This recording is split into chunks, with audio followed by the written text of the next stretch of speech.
ममता ने अपने बेटे को पढ़ा लिखा कर बड़ा आदमी बनाया। अब वो शहर में अपने परिवार के साथ रहता है।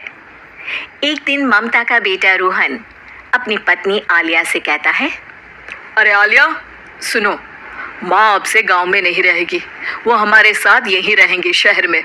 उनका कमरा आज नौकर से बोलकर अच्छे से साफ करवा देना।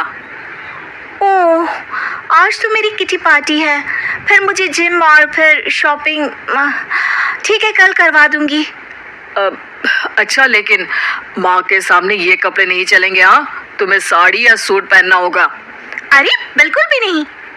मेरे मम्मी पापा ने इतना पैसा लगाकर शादी इसलिए नहीं की थी कि मैं अपनी मर्जी के कपड़े पहन ओढ़ भी ना सकूं। अरे चलो, गुस्सा मत हो, लेकिन कुछ दिन तो माँ की खुशी के लिए कर सकती हो ना। लेकिन आलिया मानती नहीं। माँ आती है सिंपल सी साड़ी, झोला और चप्पल पहनकर। अरे रोहन, मैं इनके साथ कैसे रहूंगी? मेरी फ्रेंड्स क्या कहेंगी? ये तो पूरी गंवार लग रही है। आलिया, माँ गांव में रहती थी इसलिए ऐसी हैं। तुम आज ही माँ के साथ जाकर उनकी पसंद की शॉपिंग करवा देना। इनके साथ घर के अंदर रहना मुश्किल है, बाहर तो मैं कभी भी ना जाऊं। रोहन को आलिया पर गुस्सा आ जाता है। माँ, ओ माँ। हाँ बेटा। वो माँ को ले जाने के लिए उनका हाथ पकड़ता है कि अरे माँ, तेरे हाथ अभी तक इतने कड़े हैं, तूने इसका कोई इलाज नहीं किया? अरे बेटा, इसका कोई इलाज नहीं। वैसे भी मुझे कोई शर्म नहीं कि मेरे हाथ मुलायम नहीं है, क्योंकि इन्हीं हाथों से मेहनत कर मैंने तुझे बनाया है बेटा। अगले दिन, माँ, मैं ऑफिस जा रहा हूँ, कुछ लाना हो तो आलिया को बोलकर फोन करवा देना। रोहन के जाने के बाद, आप ना आज कमरे में ही रहिएगा, घर में पार्टी है, मेरी सहेलियां आ रही हैं, मैं उन लोगों के सामने आपको नहीं ला सकती हूँ।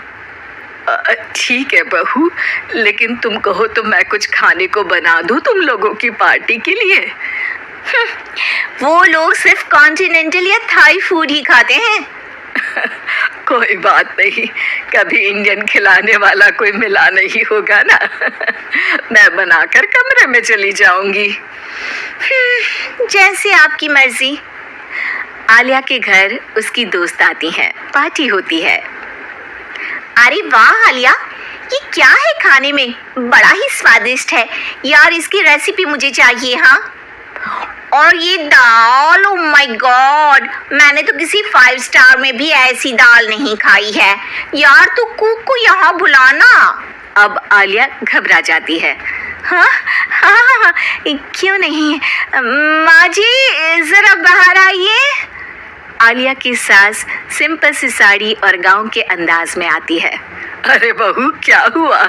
खाना पसंद नहीं आया क्या? बहू? अरे ये गांव से दिखने वाली औरत तुम्हें बहू क्यों बोल रही है? कौन है ये? वो हमारी नई नौकरानी है। सास बहू की बात सुनकर बहुत दुखी हो जाती है। वो सर झुकाकर जा ही रही होती है कि एक सहेली बोल पड़ती है। अरे कहाँ जा रही हैं माँ जी? वो उठकर उनके पैर छूती है। जीती रहो बेटा। क्या है ना, आपकी शक्ल बिल्कुल मेरी माँ जैसी है। पता है आलिया, मैं शहर पढ़ने आई और फिर शहरी हो गई, लेकिन मेरे माँ पापा तो आज भी गांव में रहते हैं, बिल्कुल इनके जैसे ही हैं। आप यहाँ बैठिए ना आंटी, आप सच में बड़ी खूबसूरत हैं और आपके हाथ का खाना तो लाजवाब है। काश ये मेरी सास होती।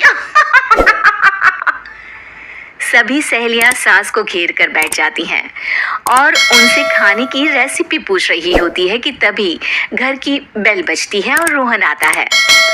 अरे क्या बात है, आज आप लोग हमारे घर में? और ये लोग तो मुझे आलिया से ज्यादा माँ की सहेलियां लग रही हैं। क्या ये आपकी माँ है? लेकिन आलिया ने तो कहा कि ये उनकी नौकरानी है और इन्होंने भी नहीं बताया। वो नहीं बताएंगी, क्योंकि उनके लिए बच्चों की इज्जत और उनकी खुशी सबसे पहले है। मुझे माफ कर दो, मुझे इन्हें तुम लोगों से मिलवाने में शर्म आ रही थी कि तुम लोग क्या कहती। अरे अब तो हमें शर्म आ रही है कि तुम हम लोगों की सहेली हो। हाँ, जो माँ जैसी सास को नौकरानी बोले वो हमारी सहेली नहीं हो सकती। ये बोलकर सभी वहां से जाने लगती है कि सास बोलती है, आलिया की तरफ से मैं तुम लोगों से माफी मांगती हूँ। उसने जो कहा उसके लिए मैं उसे माफ करती हूँ। अब तुम लोग भी उसे माफ कर दो, क्योंकि अगर तुम लोगों ने उससे दोस्ती तोड़ी तो फिर मेरे हाथ का खाना कैसे खाओगी? नहीं नहीं आंटी, जरूर आएंगे, लेकिन अब आलिया की नहीं बल्कि आपकी सहेली बनकर।